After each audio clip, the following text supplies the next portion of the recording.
Hi guys, welcome to my channel. అందరూ ఎలా ఉన్నారు? బాగున్నారా? మేమైతే చాలా బాగున్నామండి. రాత్రి మీకు వీడియోలో చెప్పినట్లుగా విలేజ్ వీడియోస్ వస్తాయని చెప్పాను కదా. ఇప్పుడైతే మా ఇంట్లో మేము పెంచుకున్న మినీ గార్డెన్ ని మీరు చూసేద్దరు కానీ రండి.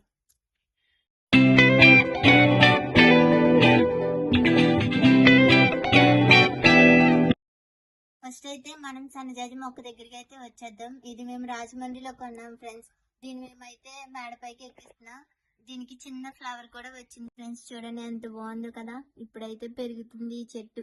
చాలా బాగుంది కదా ఫ్రెండ్స్.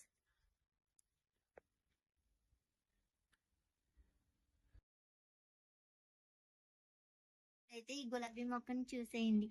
ఇది ఇంత చిన్నగా ఉన్నా దీనికి ఒక చిన్న ఫ్లవర్ చాలా బాగుంది కదా ఫ్రెండ్స్. మేము దీన్ని అయితే ఇలాగే ఉంచేసాం కొయ్యకుండా.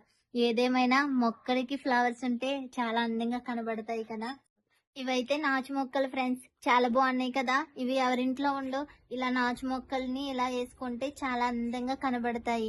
వీటిని గేట్ దగ్గర గోడ ఉంటది కదా ఫ్రెండ్స్, దాని దగ్గర వేసుకుంటే ఇంకా అందంగా మీ ఇంటి లుక్కే మారిపోతుంది. ఇదైతే పసుపు పువ్వుల మొక్క. ఇది ఎందుకు పెంచారో తెలియదు కానీ మా అత్తయ్య అయితే వేశారు. ఈ మొక్కల్లో కలిసిపోయి ఇది కూడా చాలా అందంగా కనబడుతుంది కదా. దీని చాటునే ఒక గులాబీ చెట్టు కూడా ఉంది. ఇదైతే ఇంకా ఫ్లవర్స్ వేయలేదు ఫ్రెండ్స్, చిగురిస్తుంది. చాలా బాగుంది.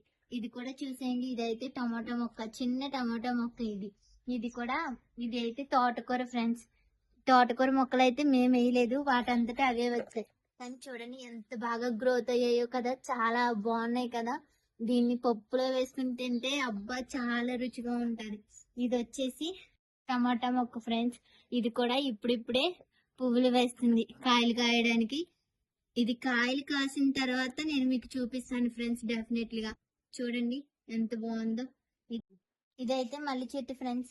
ఇది వేసి చాలా సంవత్సరాలు అవుతుంది. అప్పుడప్పుడు పూస్తాయి కానీ ఎక్కువగా పూయట్లేదు ఫ్రెండ్స్.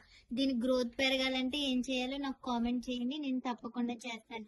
దీని చాటునే ఒక కనకాంబరం కూడా ఉన్నది. చూడండి కనకాంబరం మొక్కలు అయితే ఎంత బాగా పూసాయంటే అసలు చాలా బాగున్నాయి ఫ్రెండ్స్. మేమైతే వీటిని కొయ్యలేదు, ఎందుకంటే వీడియోలో చూపించాలి కదా అని కొయ్యలేదు ఫ్రెండ్స్. సాయంత్రం కోసి మాల కట్టుకుని రేపైతే పెట్టుకుంటాం ఫ్రెండ్స్. చాలా బాగున్నాయి కదా. ఇది కూడా వచ్చేయండి. ఇదైతే దానిమ్మ చెట్టు.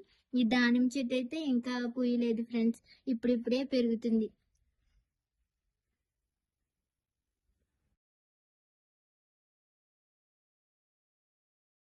ఇదైతే సీతాఫలం చెట్టు ఫ్రెండ్స్. చూడండి ఇప్పుడిప్పుడే పోతేస్తుంది, కాయలు కూడా కాస్తుంది ఫ్రెండ్స్. నైట్ అయితే మీకు చాలా బాగా కనబడుతుంది ఫ్రెండ్స్. ఇది ఎండ వల్ల సరిగ్గా కనబడట్లేదు కానీ నైట్ అయితే మొత్తం చెట్టు మొత్తం పోతేసేసి చాలా అందంగా కనబడుతుంది ఫ్రెండ్స్.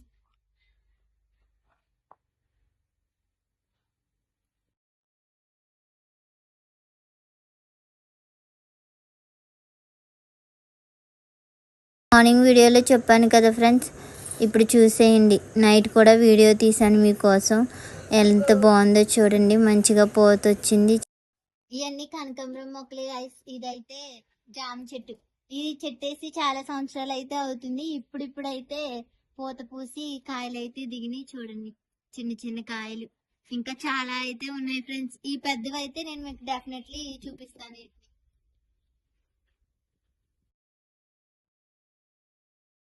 మేము వేసిన మొక్కలు మేము పెంచినవి అనుకుంటున్నారేమో. కాదు గాయస్, ఇక్కడ మా అత్తయ్య అంటారు. మా అత్తయ్య నీళ్ళేసి వీటిని పెంచడం వల్ల ఎంత పెద్దగా అయినాయి. మేమైతే పెంచలేదు గాయస్. మేము ఊరి నుంచి అయితే రాత్రే వచ్చాం కదా, అది హోమ్ టూర్ అయితే చేస్తున్నాను. ఇది వచ్చేసి చుక్కుడుకాయ పాదు గాయస్. దీనికి చుక్కుడుకాయలు అయితే కాస్తున్నాయి. అత్తయ్య అయితే కోసేశారు, మేము రాలేదు కదా, అత్తయ్యకి తెలియక కోసేశారు. ఇవైతే చూడండి పూత అయితే దిగింది. చిన్న చిన్న ఫ్లవర్స్ వచ్చినాయి గాయస్ చిన్నగా. మీకు అయ్యాకైతే చూపిస్తాను నేను ఖచ్చితంగా.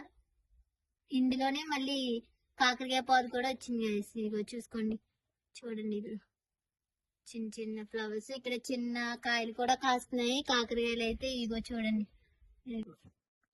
ఈ పెద్దవైన తర్వాత నేను కాకరకాయ ఫ్రై చేసి మీకు వీడియో అయితే అప్లోడ్ చేస్తాను. కాకరకాయ ఫ్రై అనేది. ఇది గోడ మీద కూడా ఇందాక చెప్పాను కదా ఫ్రెండ్స్, నేను ఇదైతే నాచు మొక్కలు గాయస్. ఇందాక నేను చెప్పాను కదా మీకు, ఇదేంటి గోడ మీద వేసుకుంటే చాలా బాగుంటాయి బ్యూటిఫుల్ గాని. ఇలా వేసుకొని గాయస్ చాలా అందంగా కనబడతాయి. అది వచ్చేసి కలబంద ఆలోవేరా మీకు చాలా ప్రయోజనాలు ఉంటాయి కదా, మీ హెయిర్ కు గ్రోత్ కూడా అవుతుంది కలబంద మొక్క పెంచుకోవడం వల్ల. ఇదైతే గోంగూర మొక్క గైస్, ఇక్కడ ఒకటి ఉంది, ఇక్కడ కూడా ఒకటి ఉంది. వీటితో గోంగూరతో చాలా రెసిపీస్ అయితే చేసుకోవచ్చు. చికెన్ గోంగూర, పప్పు గోంగూర, గోంగూర పచ్చిరొయ్యలు, ఇంకా చాలానే చేసుకోవచ్చు గైస్. ఇదేంటంటే కాకరకాయ పాదు చెప్పాను కదా, ఇంకో ఇక్కడ కూడా వచ్చాయి కాకరకాయలు. ఇది మొత్తం అన్నమాట. ఇది చిక్కుడుకాయ పాదు, కాకరకాయ పాదు కలిపి వస్తుంది. ఇది ఇలా కరివేపాకు చెట్టు మీదకి ఎక్కిచ్చారు. చూడండి, కరివేపాకు చెట్టు కూడా ఇంట్లోనే ఉంది. మనకు కావాల్సినప్పుడు తీసుకుని ఎంచక్క కూరలో వేసుకోవచ్చు. ఫ్రెష్ గా కరివేపాకు తోటి చాలా ఐటమ్స్ చేసుకోవచ్చు. ఇదైతే మాకున్న మినీ స్పేస్ లోనే మేమైతే అరటి చెట్లు వేసుకున్నాం గైస్. దీనికి చక్కెర గేలు ఒకటి, అమర్త పని ఒకటి కాస్తాయి. అక్కడైతే చూడండి మీకు కనిపిస్తుంది కదా, అదైతే చక్కెర గేలు కాస్తుంది. నేను ఖచ్చితంగా జ్యూస్ చేసి పడతాను. ఇది సమ్మర్ సీజన్ కాబట్టి నేనైతే అరటికాయ జ్యూస్ చేసి పడతాను. ఈ కరివేపాకు వెనకాలే ఒక బొబ్బాస్కాయ చెట్టు కూడా ఉంది. దానికైతే కాయలు ఉన్నాయి కానీ పచ్చిగా ఉన్నాయి. నేను ఇప్పుడు కోయట్లేదు, కోసినప్పుడు అయితే మీకు ఖచ్చితంగా వీడియో షేర్ చేస్తాను. ఇది కరివేపాకు చెట్టు కింద అయితే చిన్న చెట్లు వచ్చినాయి చూడండి. ఇవైతే మేము వేయలేదండి, అట్లకయ్యే మొలిచినాయి. ఇంకా ఏంటంటే కామెంట్ బాక్స్ లో కామెంట్ చేస్తున్నారు చాలా మంది చికెన్ తో రెసిపీస్ కావాలని, బిర్యానీ అని, పన్నీర్ బిర్యానీ అని. నేను ఖచ్చితంగా డెఫినెట్ గా చేస్తానండి, కాకపోతే నాకు కొంచెం టైం కావాలి. మా మినీ గార్డెన్ ఎలా ఉందో మీరే చూసి చెప్పండి. ఇంకా ఈ విలేజ్ వీడియోస్ కావాలంటే నాకు కామెంట్ చేయండి. Okay guys, bye.